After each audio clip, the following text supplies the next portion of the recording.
Hai BBers, kembali lagi di Bibi, bicara bisnis ala anak muda. Bicara bisnis.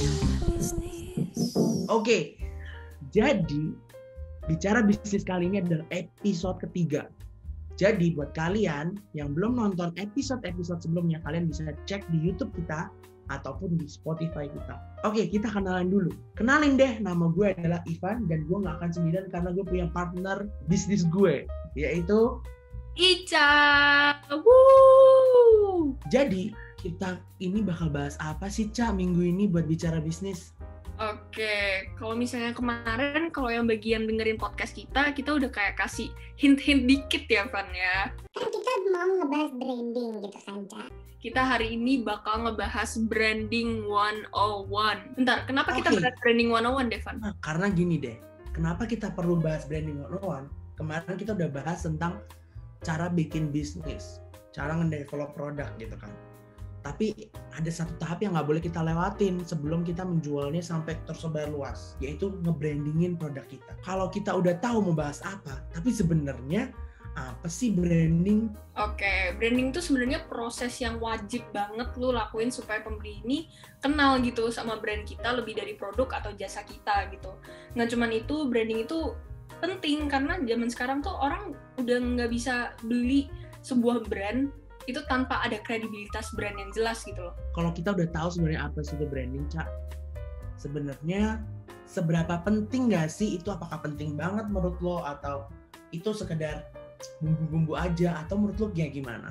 Nah, sebenarnya branding tuh singkatnya itu kayak lu lagi ngenalin sebuah brand atau citra yang mau lu bawa ke masyarakat atau ke konsumen gitu basically. Kalau misalnya orang-orang ini nggak tahu brand lu gimana, ya mereka mau beli dagangan lu nggak mungkin kan? Oh, nggak mungkin sih kalau nggak tahu. Kayak ibarat kata nih ya, kita beli barang yang kita tutup mata. Jadi Bener. kita nggak tahu tuh apa.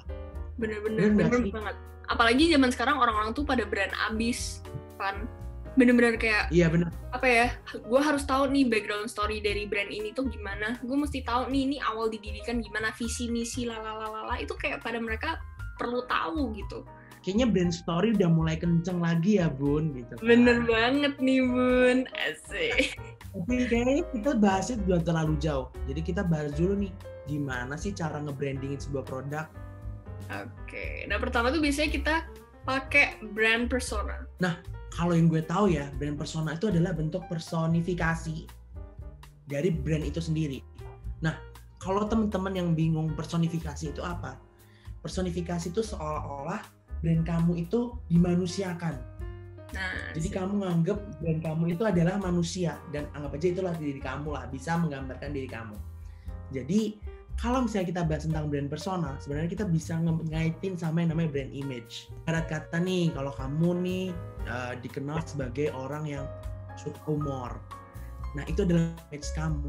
Itu juga kamu bisa terapin ke brand persona. Kamu pengen seperti apa sih mempersonifikasikan brand tersebut? Kasih contoh, Ca. brand Yes. persona, asik. Oke, kita pakai contoh sesimpel apa ya, Katika deh, nggak usah jauh-jauh gitu.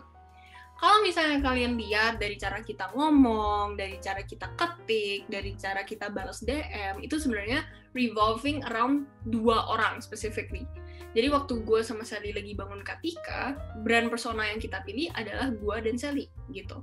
Jadi apapun yang keluar dari mulut organisasi Katika ini dan perusahaan Katika ini, ya itu adalah gue dan Sally gitu loh. Dari cara kita ngomong, dari cara kita mungkin ngedesain, ngeliat visualisasi dan lain-lain, itu benar-benar mempertunjukkan alarm gue nyala. Nah, contohnya itu sesimpel itu gitu, Van. Brand persona ya kalau misalnya lu mau gampang ya lu bisa jadi maskotnya. Cuman kan nggak selamanya lu bisa cocok untuk jadi maskotnya kan, Van ya.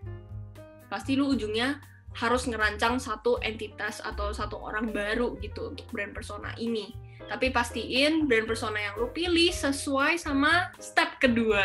Apa tuh, Van? Kalau yang gue tahu, step kedua adalah segmenting, targeting, differentiation, dan positioning. Tapi apa sih, Cak, segmenting and targeting dulu? Asik, oke. Kalau segmenting targeting itu, kan lu udah bikin manusia nih dari brand lu. Berarti kan step berikutnya yang harus lu lakuin adalah cari teman-teman untuk manusia ini gitu kan. Nah, Itu yang dinamakan segmentasi. Nah, segmentasi ini anggapannya lu kayak melihat, oh ternyata grup A bisa jadi temen gue loh, grup B bisa loh jadi temen gue, grup C bisa loh jadi temen gue. Nah, ini segmentasi orang-orang atau kelompok-kelompok yang berpotensi untuk jadi temen lo atau jadi target pasar lo. Nah, habis segmentasi, lu habis tahu nih, oh ternyata A, B, C bisa. Nah, tujuannya target adalah lu pilih salah satu atau salah dua dari ketiga ini gitu. Jadi siapa yang mau lu fokusin. Nggak mungkin dari grup A, B, C nggak ada yang paling cocok kan. Lu harus pilih yang paling cocok buat lo gitu. Jadi misalnya ujungnya lu milih grup B gitu. Oh ya udah, berarti grup B adalah targeting. Kalau differentiation gimana, Pak? Oke, kayaknya sebelum kita masuk ke differentiation, kita kasih contoh dulu kali ya buat segmenting dan targeting. Oke. Nah, jadi kalau misalnya segmenting itu kayak misal di teman kelas satu kelas. Kalau misalnya satu kelas, kamu lihat tuh ada grup-grup, ada grup A, B, C yang seperti Ica ngomong. Misalnya nih, grup A itu anaknya ambis-ambis. Grup B itu anaknya high-bis, ya kan? Grup C itu anaknya yang ya gaul lah, anak gaul. Nah, dari situ kamu ngerasa nih, mana sih grup A, B, C yang gaul, yang high-bis, atau yang gaul dan ambis gitu kan. Nah, kalian pilih dulu deh dari tiga itu. Kira-kira kalian cocok yang mana? Oh, ternyata aku nih anak yang ambis, gue nih anak yang ambis. Jadi bisa kalian tentuin grup mana yang cocok gitu. Nah, sekarang kita akan masuk ke differentiation. Nah, jadi differentiation ini adalah bagaimana cara kamu memposisikan brand kamu beda dari orang lain. Jadi fokusnya adalah kata different, jadi beda dari yang lain. Bagaimana kamu bisa bertahan di dalam pasar yang super kompetitif dengan memberikan sentuhan-sentuhan yang berbeda dari produk lainnya atau brand lainnya gitu. Gimana sih, Cak, contohnya? Oke, mungkin dari McD sama KFC. Nah, ini sebenarnya rival yang bener-bener gue sering bahas banget. Tapi gue tim KFC. Anyways, kalau McD sama KFC, ini diferensiasi mereka. McD itu most known sama burgers mereka, ya kan? Karena mereka juga awalannya dari situ, bukan dari ayam gitu. Kalau KFC, dari namanya sendiri adalah Kentucky Fried Chicken. Yang mereka known for adalah ayam mereka, mau itu original, mau itu crispy, pokoknya ayam mereka yang most known for. Ini yang membuat dua produk junk food atau fast food ini berbeda di antara satunya gitu loh. Dan yang pastinya target pasarnya berbeda gitu. Oke, kalau kita kasih contoh lain selain McD dan KFC apa sih, Cak? Mungkin masih ada beberapa orang yang masih bingung. Oke, kalau misalnya kita pilih iPhone sama Samsung, sesimpel itu. iPhone sama Samsung itu diferensiasinya apa? Samsung biasanya untuk orang-orang yang lebih produktif. Untuk iPhone biasanya orang-orang yang lebih kayak, oh gue nggak mau ribet deh, gue mau yang gini-gini aja yang biar di layar gue kelihatannya ya cuman itu gitu loh, nggak bisa dikutak-kutik lagi gitu.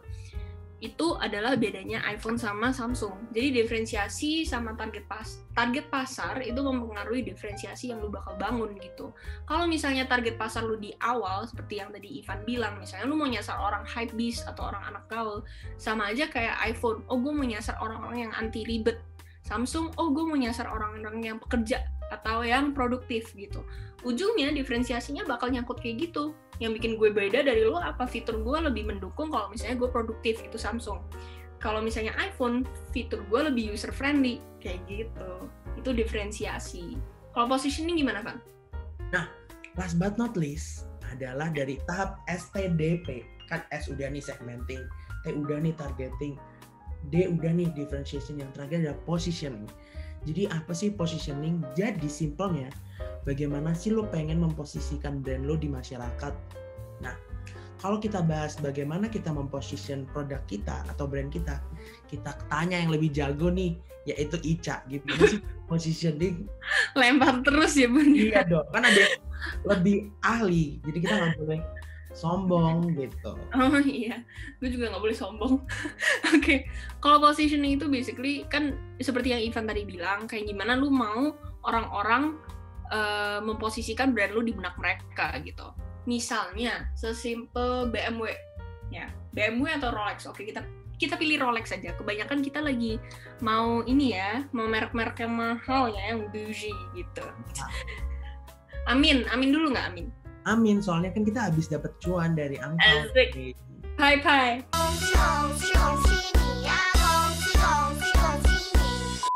Nah, positioning misalnya Rolex nih. Rolex itu di benak konsumen dia pingin di-perceive atau dipikirkan sebagai brand yang kalau lu beli, kalau misalnya lu udah earn sesuatu atau lu sukses dalam melakukan sesuatu hal gitu kan. Ada tagline-nya itu yang mengindikasi kalau misalnya, oh lu kalau beli ini, jam ini khusus buat occasion tertentu. Misalnya lu bakal beli 1 jam, ternyata itu jam yang mensimbolkan lu naik pangkat di kerjaan atau lu sukses dalam bisnis ini, dalam bisnis itu gitu. Jadi kayak lebih ke self reward gitu loh, itu lo Rolex. Jadi kalau misalnya orang mikir tentang Rolex, ya orang mikirnya adalah, oh itu kan jam self reward atau jam self love gitu. Itu positioning yang ada di otak orang-orang tentang Rolex, dan Rolex memang udah netepin itu dari awal gitu. Nah, kenapa harus penting positioning ini? Karena lu merancang positioning itu bakal ngefek ke konten-konten yang lu kasih gitu. Karena lu berusaha untuk ngomong ke mereka, oh, lu coba deh pikirkan brand gue dari segi ini atau dari perspektif ini gitu. Jadi, tapi lu gini guys, brand positioning itu nggak bisa lu kasih tahu ke orang, nggak bisa langsung asalnya blak gitu loh ke orang. Misal nih, kaget banget ya, blak. Misal nih, kayak gue ngomong ke orang gitu, gue gini deh, lu perceive Katika mending sebagai mentor deh atau sebagai kakak besar gitu, nggak bisa. Lu harus coba mengkomunikasikan itu dari konten-konten yang lu kasih, dari cara lu ngobrol sama orang, itu harus subliminally itu, oke, gue kasih kamus di samping sini, subliminally itu apa? Subliminally masukin persepsi itu ke otak orang-orang ini gitu. Itu namanya positioning. Kita balik lagi sih, tadi Ica pengen nyampein tagline-nya Rolex. Jadi buat kalian yang pengen tahu tagline Rolex adalah a crown for every achievement. Nah itu berjawab nih yang buat penasaran tadi. Bener, namanya aja a crown for every achievement. Jadi biasanya nih kalau gue lihat di orang-orang sekitar yang lagi viral-viral nih, mereka kadang beli Rolex. Oh, jadi di balik Rolex itu ada ceritanya. Oh, gue berhasil loh achieve 100.000 followers atau achieve 1 million followers di Instagram. Nah, bentuk-bentuk seperti itu adalah yang pengen diincar sama si Rolex. Karena dia pengen memposisikan dirinya adalah brand yang bisa dibeli ketika lu dapat sesuatu. Jadi akan ada story dari masing-masing jam. Sehingga tuh nanti bisa nih orang kalau misalnya ngatain, ih jamnya apa, nggak masalah. Tapi ini ada story loh di belakang jam ini gitu. Nah, setelah kita bahas STDP sebenarnya itu tuh harus urut atau boleh dibolak-balik atau gimana sih, Cak? Oke nih guys, supaya kita ringkes ini semua, supaya kalian juga ngerti ya kan. Nah, lu bikin pertama brand persona, oke? Brand persona lu harus tahu seluk-beluk dari brand lu gitu, luar dalam. Anggapannya sama aja kayak lu tahu diri lu luar dalam gitu kan. Habis lu bikin brand persona, lu udah tahu jelas sifatnya bakal dibawa kemana, tipe tone of voice itu bakal gimana, filosofinya apa. Nanti baru lu cari temen, karena lu sudah mengenali diri lu siap untuk go out there and find friends gitu, ya kan? Ini kita masuk ke segmentasi, di mana lu coba lihat golongan-golongan yang possible untuk jadi target lu. Nah, habis lu tahu golongan-golongan ini possible, otomatis lu harus fokusin ke satu dong kalau bisa lu mau deketin, ya kan? Masa lu deketin orang 3 biji? Kan kagak kan? Kecuali itu namanya buaya.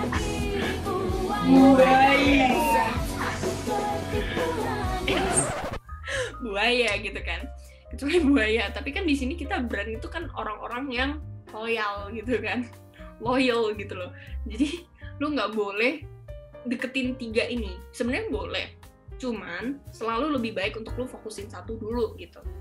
Jadi di targeting ini dari 3 ini lu fokusin satu gitu. Nah, habis targeting otomatis lu tahu dong, harus tahu diferensiasi. Karena apa? Untuk berkomunikasi dengan dia ini, lu harus tahu dulu kira-kira dia bakal tertarik sama brand gua daripada brand lain tuh karena apa ya gitu. Itu diferensiasi, ya kan? Masuk tuh D. Habis lu tahu diferensiasi, habis lu tahu gitu, lu apa sih bedanya dari orang lain, dari brand lain, lu baru masuk ke positioning. Karena lu baru bisa memposisikan, kira-kira merencanakan, lu ini mau diposisikan seperti apa sih di otak si target ini gitu. Makanya semua itu harus dilakukan dengan urut dan pelan-pelan, guys. Jangan keburu-buru ya. Mungkin kalau kalian bingung buat cara nentuin segmenting, targeting, differentiation, dan positioning, kalian bisa juga loh sebelumnya melakukan riset dulu nih, supaya kalian tahu lebih dalam calon-calon customer kalian itu seperti apa. Nah, untuk bahas lebih lanjut, tenang aja guys, karena kita akan bahas STDP, brand persona, dan branding lainnya di dalam Katika Class. Buat kapan rilisnya, itu ditunggu aja guys di website kita katikagroup.com. Memang bicara bisnis kalau nggak ada iklan tuh nggak lengkap ya, Van ya? Ya, harus ada. Jadi kalau nggak di tengah, di depan, di belakang. Pokoknya harus gitu diselipin. Harus, wajib gitu. Wajib hukumnya. Nah, kalau misalnya kalian masih bingung, jangan takut untuk tanya kita di katika.group. Apa kita maaf. Lupa. Halo guys, ini Ivan sudah kerja di sini, tapi dia lupa Instagram kita. Oke, kalau misalnya kalian bingung sama STDP atau mau kasih kasus kalian boleh check out @katikagroup di Instagram. Atau kalian mau tag atau mention kita di Twitter juga boleh ya, Van ya? @katikagroup. Boleh banget. Selain itu, buat kalian para small business owner yang pengen join ke Katika SBC Community, bisa aja langsung DM kita, karena kita akan terbuka untuk semua komunitas para business owners. Gitu guys. Tunggu dulu Van, dijelasin kali SBC apa? Oke, jadi sebelum kita tutup bicara bisnis kali ini, jadi SBC adalah Small Business Community. Nah, sekarang anggotanya udah 80 orang dari berbagai macam kota. Di situ kita nggak akan cuman shout out kalian dalam post kita, dalam Instagram kita, tapi kita juga akan kasih insight-insight yang bagus. Dan rencananya kita juga akan ada monthly meeting untuk kita bisa diskusi, bertukar pikiran bareng-bareng. Gitu. Bener banget. Oke guys, I think that's it for today. Episode 4 ini bahas apa nih, Van? Nah, untuk yang penasaran episode 4, kalian bisa drop komen kalian dan keinginan kalian di post kita di Bicara Bisnis di Instagram. Karena kita akan terbuka banget untuk ngebahas apapun tentang bisnis yang akan ngebantu kalian. Bener banget, karena komen-komen kalian sangat berguna bagi kita, supaya kita ini juga nggak capek mikirin konten ya, Van. Ya, betul banget. Karena kita butuh bantuan kalian juga, dan kita butuh tahu gitu kalian kira-kira butuhnya apa gitu. That's it for today. Gue Ica. Gue Ivan. And see you in the next BB. Bye-bye!